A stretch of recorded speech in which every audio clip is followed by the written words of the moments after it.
ఈరోజు మరి బీర్లా ఐలయ్య గారు ఆలేరు ఎమ్మెల్యే బీర్లా ఐలయ్య గారు చేస్తున్నటువంటి కుర్మ కులాన్ని మోసం ఏ విధంగా చేస్తాడు, ఎట్లా చేస్తాడు అనేది కూడా నేను కొన్ని వివరించి చెప్తా. ఇప్పుడిప్పుడే ఈయన బండారం బయట పడుతుంది ఏం చేస్తుండ అనేది.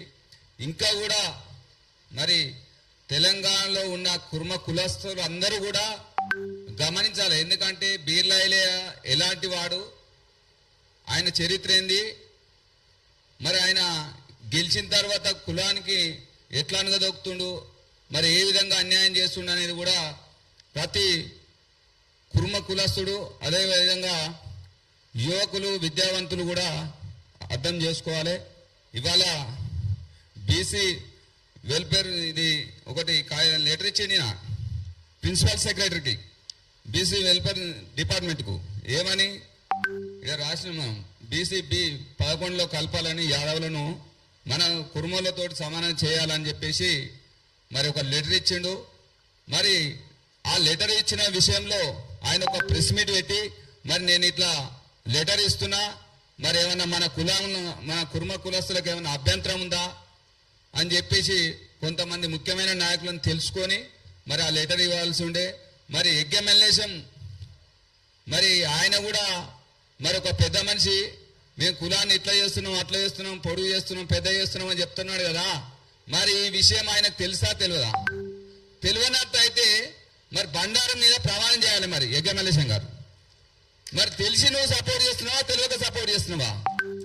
మరి గొర్రె కషాయాన్ని నమ్మినట్టు మరి బీర్లా ఐలయ్య మంచోడు అని చెప్పేసి కులంలో కొంతమంది చెంచాగాళ్ళు బీర్లా ఐలయ్య జే అంటారు. మరి ఇది ఈ లీటర్ ఇచ్చింది వాస్తవమా కాదా? మరి బీర్లా ఐలయ్య గారు దాన్ని మీరు ఆయన చెంచాగాళ్ళు కూడా దీని మీద ఖండన వేయాలి. మా బీర్లా ఐలయ్య వేయలేదు, మరి వేరే వాళ్ళు డూప్లికేట్ సంతకం మీద అని. లేదంటే మేము ఇచ్చింది వాస్తవమే అని చెప్పేసి బల్లా బుద్ధి చెప్పాలి.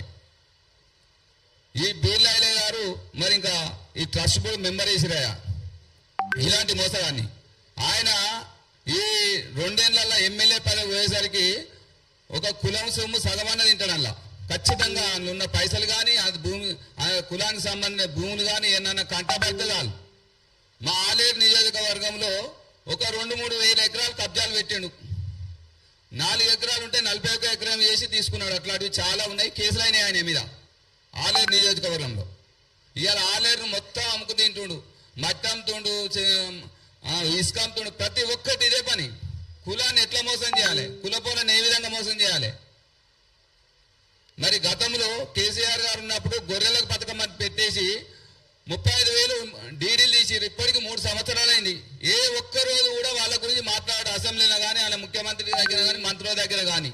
మరి కులానికి అన్యాయం జరుగుతుంది, మనం 2 లక్షల రూపాయలు ఇస్తున్నాం నేరుగా, మరి గొర్రె కాపర్లకే ఇస్తాం ఇంటింటికి పోయి 2 లక్షల రూపాయలు అని చెప్పారు. మరి ఏ ఒక్కరికన్నా ఇచ్చిందా? మరి 3 సంవత్సరాలు అవుతుంది. కనీసం మరి అప్పుడు చెక్కులు అందరం డీడీలు తీసి ఇచ్చారు. చాలా మంది గొర్రెల స్కీమ్ది చెక్కులు డీడీలు కట్టించిన ఇంతవరకు ఎవరికి రాలే. 3 సంవత్సరాలు అవుతుంది. ఆఫీసుల చుట్టూ తిరుగుతున్నారు, అలసిపోతున్నారు గొర్రె కాపర్లు. మరి ఎందుకు పట్టించుకుంటారు యజ్ఞమల్లేశం కానీ మరి ఇదే బీర్లా ఐలయ్య కానీ ఎందుకు పట్టించుకుంటలేరు? దయచేసి ఇప్పటికైనా మరి విద్యావంతులు కానీ విద్యార్థులు కానీ యువకులు కానీ ఈ బీర్లా ఐలయ్య చేసే మోసాలను ఎండగట్టాలి ఎక్కడికక్కడ. ఎందుకంటే ఇలాంటి చీడ పురుగు మన కులంలో ఉండడం కూడా వేస్ట్ అయ్యి నన్ను అడిగితే.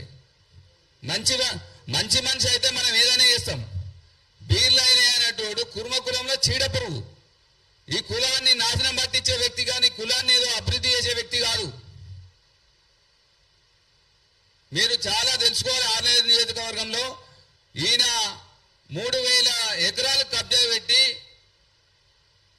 ఒక 3-4 వేల మందిని మోసం చేసి అక్కడ ప్లాట్లు ఇస్తామని ఒక బొమ్మ పెట్టి ఇట్లనే ఎట్లయితే ఎట్టిండో ఇట్లనే ఒకటి అందులో కంప్యూటర్లో చూపించి దీన్ని డెవలప్మెంట్ చేసినాం, యాదగిరిగుట్ట ఇంత పెద్ద డెవలప్ అవుతుంది, మీకు రేపు ఫ్యూచర్ ఉంటుంది అని చెప్పేసి ప్లాట్లు చేసి మీకు ఇస్తామంటే నమ్మి అందరూ బీద వాళ్ళు కొనుక్కున్నారు. అక్కడ అంతా ఆగమైపోయారు. ఎవరికి కూడా ఒక ప్లాట్ లేదు. ఇప్పుడు ఆయన చేసిన మోసాలకు ఒక 200 కోట్లు సంపాదించండి. అట్లా ఆ సంపాదించి ఇప్పుడు అదే రుచి మరిగి మరి కులం సొమ్ము ఎట్లా తినాలి? ఇప్పుడు హైదరాబాద్ ఏ రకంగా ముంచితే నాకు లాభం వస్తుంది, ఎవరు ఎన్ని మాటలు అంటే అన్ని మాటలు తిట్టిండు ఒకనాడు. ఇవాళ ఎమ్మెల్యే ఏమన్నా మంచోడు అంటుండు. అంటే మీరిద్దరు పంచుకొని తినకాడ మంచోళ్ళు అయ్యారు. నువ్వు ఎమ్మెల్యే కాక ముందుకు నీకు సపోర్ట్ చేయక ముందుకేమో ఎమ్మెల్యే లంగాయిండు. మరి ఇలా నీ ఇద్దరు ఎట్లా మంచోళ్ళు అయ్యారు? మరి ఇది అందరూ కూడా కురుమ కులస్తులు అందరూ కూడా దీన్ని గమనించాలి. వీళ్ళు ఎలాంటి వ్యక్తులు అంటే మా కురుమ కులములో వీళ్ళు ఒక దొరలు, వీళ్ళు డబ్బున్న దొరలు, బలిసిన దొరలు అంటారు వీళ్ళిద్దరిని. ఈయన చిన్న దొర, ఆయన పెద్ద దొర. ఈ దొరల మరి అరాచకాలను మనము మరి సహించబోము. ఇవన్నిటిని కూడా తిప్పికొట్టాలి. రేపు వీళ్ళు ఇంకా ఏం మోసం చేస్తారో ఎంత మరి ఇవన్నీ కూడా మరి శ్రీనాథ్ లాంటి వాళ్ళు పెద్ద మేధావులు యువకులు ఇది గమనించి దీన్ని ఎందుకంటే మొట్టమొదటి నాటక ముందే దీన్ని తొక్కేయాలి. దీన్ని ఇది పెరిగితే వృక్షం అయితే చాలా కష్టం మనకు. ఇలాంటి వాళ్ళను రేపు పొద్దుగాల వీళ్ళను ఏ రకంగా అయితే అనగదొక్కాలనో వీళ్ళని రేపు మరి ధర్నా చేద్దామా, ఏ రకంగానే మన అందరం కూడా ఆలోచించి ఇట్లాంటివి ఖండించాలి. ఒక్క మనమే కాదు, కుర్మ సోదరులందరూ కూడా ఏకతాటిపై వచ్చి ఇట్లాంటి వ్యక్తులను మనం తరిమి కొట్టవలసిన బాధ్యత మనందరిపైన ఉంది. కాబట్టి ఇలాంటి మోసగాలను మనం సహించబోం. కాబట్టి ఇప్పటికైనా అందరూ కూడా కుర్మ యువకులందరూ కూడా కళ్ళు తెలవాలని కోరుకుంటూ ఈ అవకాశం ఇచ్చిన మీ అందరూ కూడా ధన్యవాదాలు తెలియజేస్తాను. జై కుర్మ.